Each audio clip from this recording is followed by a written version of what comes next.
Hola, estimados estudiantes, estamos en un video más y en esta ocasión vamos a hablar acerca del resumen de los trastornos del crecimiento y desarrollo. Aquí hay que contemplar que cuando nosotros queremos reconocer algún tejido, nosotros antes debemos de saber cuál es la diferencia entre algo normal o algo modificado o algo alterado o patológico. Y como precisamente eso es uno de los elementos fundamentales que se tienen que considerar a la hora de hacer el reconocimiento, nosotros tenemos que saber que nuestros tejidos tienen características habituales, pero estos pueden tener cambios según las alteraciones que estos puedan llegar a tener.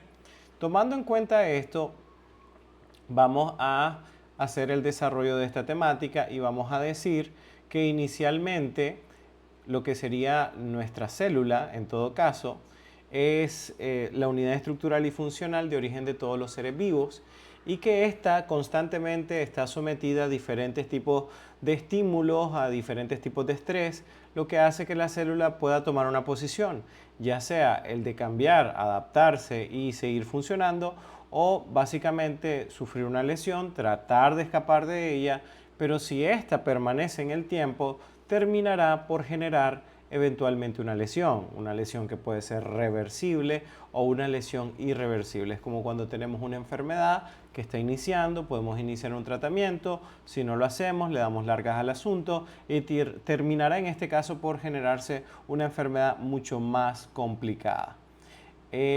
Tomando en cuenta estas características, llegamos a el concepto de adaptación celular. Y en la adaptación celular vemos que es un estado intermedio que ocupa la célula entre un nivel de alarma y pues eventualmente una célula lesionada. Una célula está adaptada porque pasó de estar normal a estar ahora en una situación de estrés. La célula genera cambios y eso es un elemento importante. Los cambios que la célula tiene terminarán por darnos algunas pautas para poder saber si la célula sigue funcionando o simplemente esa función ya cesó. Por eso es relevante que nosotros conozcamos el principio de adaptación celular. Y en este principio de adaptación celular nosotros podemos hacer notar básicamente un estadio normal de la célula, una célula adaptada que está siendo sometido a un estrés, una alarma que puede tolerar. Ya en esta etapa, en el cuadrito este de adaptación celular, la célula funciona, pero esta célula ha sufrido cambios. Así que yo si comparo una célula normal con una célula adaptada, notaré cambios. Esos cambios pueden ser que su función aumente, que su función disminuya, que su función cambie o que simplemente la pierda, como lo vamos a ver en el caso particular de la displasia. Si ese estímulo que generó que la célula pasara de un estado normal a un estado adaptado continúa, la célula puede llegar al límite de su estrés y llegar a una lesión que puede ser reversible, dependiendo de la intensidad del estímulo. Si el estímulo permanece en el tiempo, terminará produciéndonos una lesión irreversible. Y si esto continúa, vamos a tener pues eventualmente una muerte celular a través de lo que es la necrosis. Siguiendo en esta línea con las características que tiene, nosotros vamos a recordar que existen diferentes tipos de causas de los trastornos adquiridos, los cuales pueden obedecer a un aumento de la demanda funcional, a una exposición a ciertos estímulos que pueden ser algunos fármacos, unos hábitos del paciente que puede ser el consumo de alcohol o tabaco y procesos patológicos cercanos a un tejido que eventualmente generan la compresión del tejido, la falta de irrigación, lo que puede provocar que un tejido sufra ya sea un aumento de tamaño o lo usual que es una disminución del tamaño. Las demandas funcionales pueden ser por lesiones, el paciente ya no puede mover ciertas partes de su cuerpo y eso hace que la musculatura, por ejemplo, pierda su tonicidad, la capacidad que tiene el tejido de producir en todo caso proteínas o armar los aminoácidos, no va a poder integrarlo y eso terminará por provocar una alteración en el tejido. Tomando en cuenta esto, vamos a ir detallando cuáles son los tipos de adaptación celular. Hay que considerar que hay dos tipos de adaptación. Hay una adaptación que está relacionada a procesos fisiológicos y otra a procesos patológicos. Los trastornos pueden ser adquiridos o congénitos. Adquiridos que se producen después de nacer, y los congénitos que se producen normalmente durante la etapa de desarrollo embrionario. Entonces aquí tenemos la atrofia, que no es nada más que una disminución en la capacidad que tiene una célula para funcionar, y esto a expensas de la pérdida de sustancia o organelos. La célula comenzará un proceso de eliminación de ciertos organelos, que un poquito más adelante lo vamos a ver. En la hipertrofia, la célula acelerará mecanismos que tiene integrados, que están asociados a organelos que tienen que ver con la captación de oxígeno y con la producción de proteínas o ese armado de los aminoácidos. En la hiperplasia, lo que aumenta es la capacidad que tienen las células para reproducirse a través de la mitosis. Y en la metaplasia hay un intercambio de células de un tipo por otro tipo diferente de células. La displasia es un tema aparte, porque la displasia es el único trastorno adquirido que no desempeña una función, sino que es la puerta de una lesión potencial de este tipo, de una lesión neoplásica para el tejido. Así que hay que estar muy alerta cuando nosotros descubrimos la presencia de una displasia. Como hemos dicho anteriormente con respecto a la atrofia, esta es una disminución del tamaño de un órgano o tejido producto de pérdida de sustancia celular.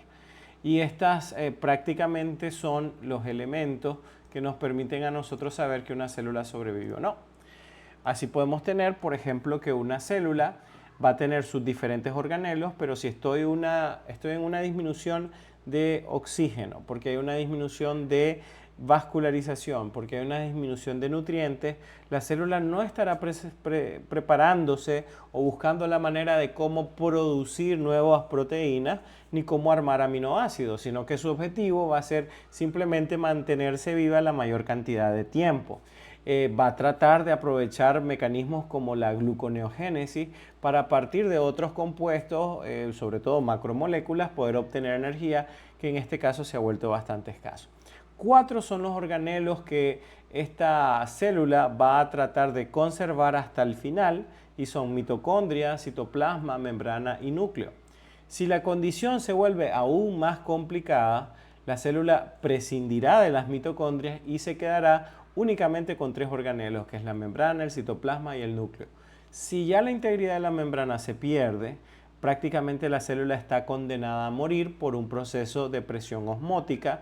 Recuerden que alrededor de la célula existe lo que es el líquido extracelular, y la célula en sí misma, su líquido intracelular, es altamente liposoluble, y el medio externo de la célula es altamente hidrosoluble. Si la capacidad de regular de forma semipermeable la entrada y salida de elementos por parte de la membrana celular se ve seriamente comprometida al romperse la integridad de la membrana, lo que vamos a tener es una enorme entrada de líquido a la célula, lo que va a hacer que ésta estalle, ¿no? Muera, precisamente porque esta capacidad de barrera se ha perdido. Ojo con el hecho de que un mecanismo atrófico hará que la célula paulatinamente pierda sus organelos. Avanzando con esto, vamos a considerar que hay algunos factores que pueden estar asociados al mismo. Factores como pueden ser la nutricional, sobre todo en condiciones de desnutrición como el marasmo o Kwashiorkor, que son diagnósticos de desnutrición clínica reportados por la Organización Mundial de la Salud. Tenemos pérdida de irrigación. Si no hay irrigación, no vamos a tener nutrientes, no vamos a tener oxígeno, no va a haber la manera de cómo las células puedan sobrevivir de forma habitual. La falta de uso, por ejemplo, con una fractura de un brazo de una persona, esto generará un mayor desarrollo del brazo que no esté enyesado y un menor desarrollo del brazo que sí esté enyesado. En este caso, la atrofia se notará en el brazo que está enyesado luego de remover este yeso. La falta de estimulación endocrina. Nosotros tenemos en nuestro cuerpo diferentes tipos de glándulas excretoras o secretoras, las cuales pueden ser apocrino, merocrino u holocrina. Y estas, al liberar hormonas, tendrán la capacidad de comunicarse con otros tejidos, muchas veces generando estímulos. Por ejemplo, si yo estoy en una situación de estrés, en una situación de alerta, y de repente voy caminando por una calle y un perro me comienza a perseguir, entonces hay una liberación de adrenalina.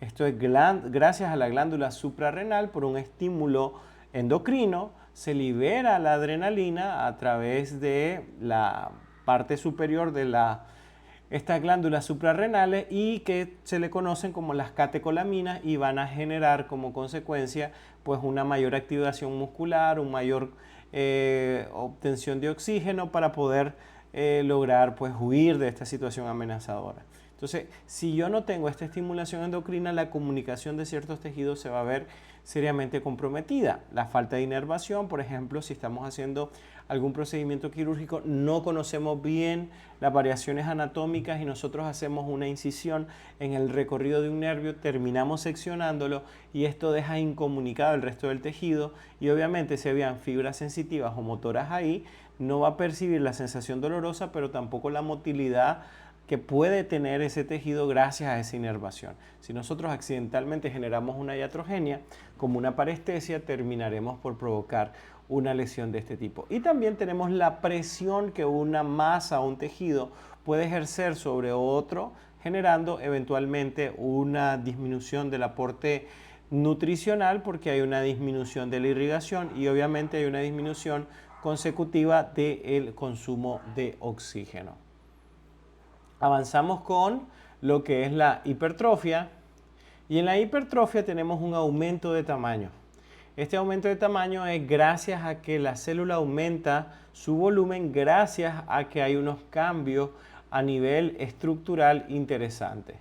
Si en la atrofia nosotros veíamos, por ejemplo, que organelos se perdían, aquí hay organelos que van a trabajar de más, porque mientras para una célula atrófica para nada era una prioridad el poder realizar una construcción de proteínas a través de los aminoácidos, aquí se vuelve una necesidad. Entonces, los retículos endoplásmicos que se encargan de producir y armar estas proteínas van a estar trabajando el aparato de Golgi y también el retículo endoplásmico liso también va a estar generando pues una mayor actividad. Obviamente esto genera un alto consumo de energía, así que la actividad de las mitocondrias también se ve aumentado. Importante reconocer los organelos que participan en cada uno de estos procesos de adaptación celular.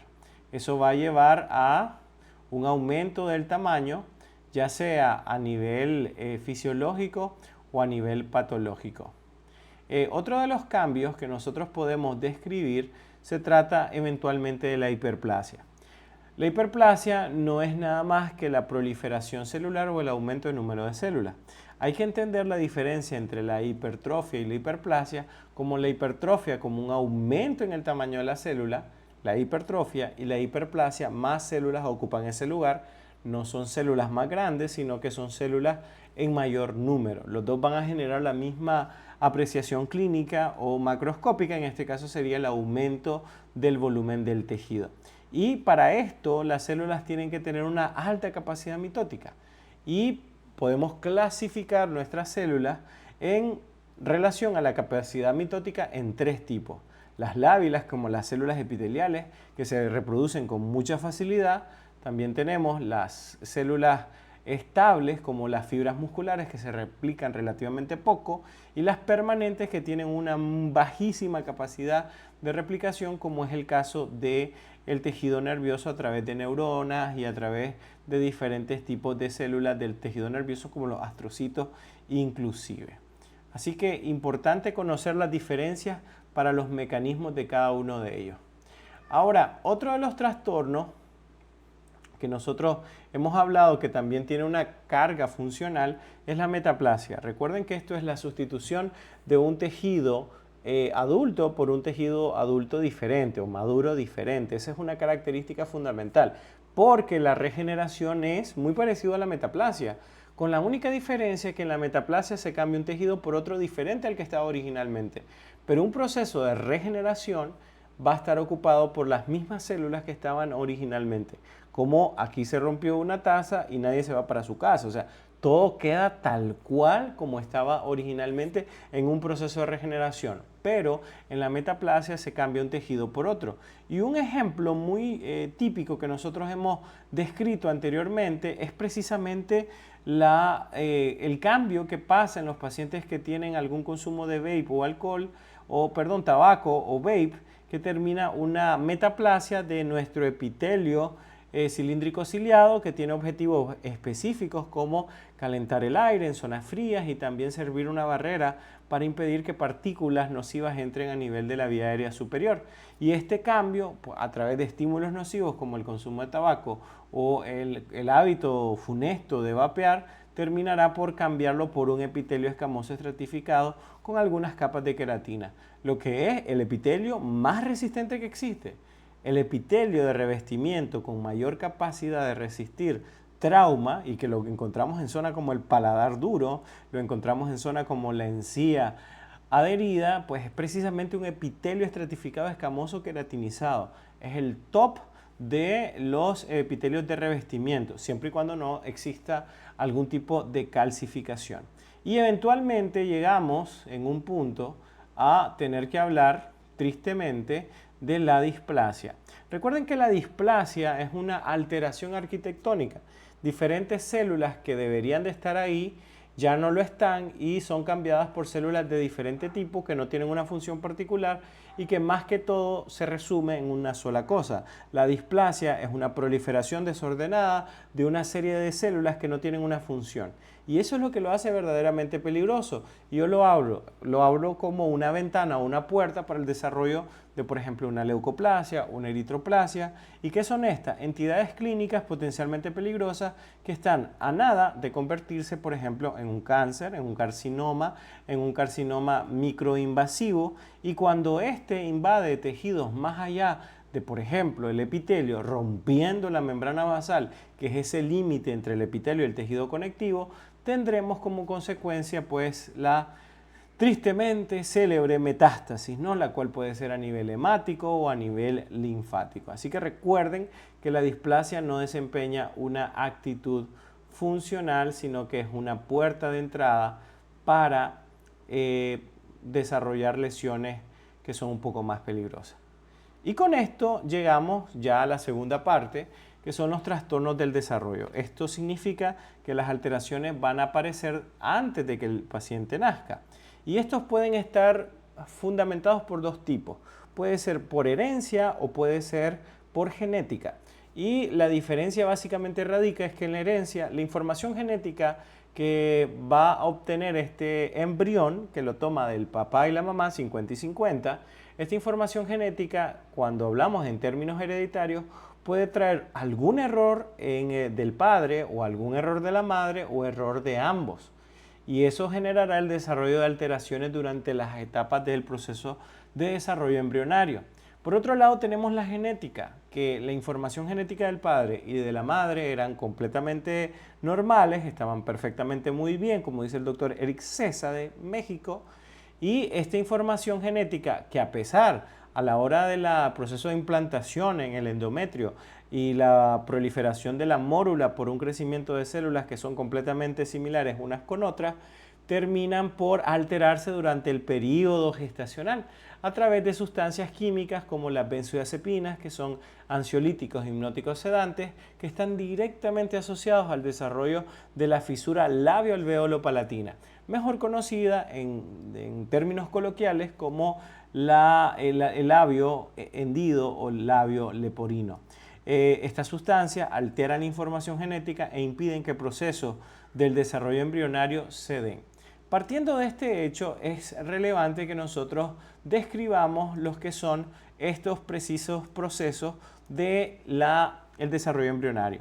Y esto es la formación, lo inicial es la formación, lo que sigue es la diferenciación, lo que tenemos a posteriori es la organización, luego el crecimiento para poder obtener un órgano normal. Primero se da una formación de masa de células embrionarias, luego se da una diferenciación de esas células, ya se separan en grupos, luego cada grupo se organiza para desarrollar un órgano, ese órgano crece para lograr obtener su tamaño normal. Eso es lo que pasaría normalmente y estas son las etapas del desarrollo embrionario o los procesos embrionarios. Si todo va bien y no hay ninguna alteración genética durante el proceso de desarrollo, vamos a obtener un órgano normal a un una bebé completamente sanos y normales. Sin embargo, Si algún trastorno, como los que pueden ver en las flechas allá, se ve manifiesto en alguna de las etapas, se pueden dar diferentes trastornos. Por ejemplo, la agenesia, que es cuando no se da la formación de la masa de células embrionarias, tenemos que al final el órgano está ausente o parte de él. Luego tenemos la diferenciación. Si el proceso de diferenciación se ve afectado, el órgano está presente, no logró su desarrollo y una buena frase que describe a la aplasia es un esbozo rudimentario del órgano. Existe algo parecido al órgano, no está ausente del todo, pero este al final no funciona. Así que prácticamente es como que si no estuviera, porque si no desempeña función, pues no me ayuda mucho en el desarrollo biológico. Si se formaron las células, si se diferenciaron las células, pero el proceso de organización falló, el tejido no va a tener, o el órgano no va a tener el nivel de desarrollo funcional especializado que debería tener. O sea, es como que un órgano primitivo, ¿no? Tiene sus partes, tiene algún nivel de función, pero es muy primitivo porque la información genética fue dañada en esa etapa.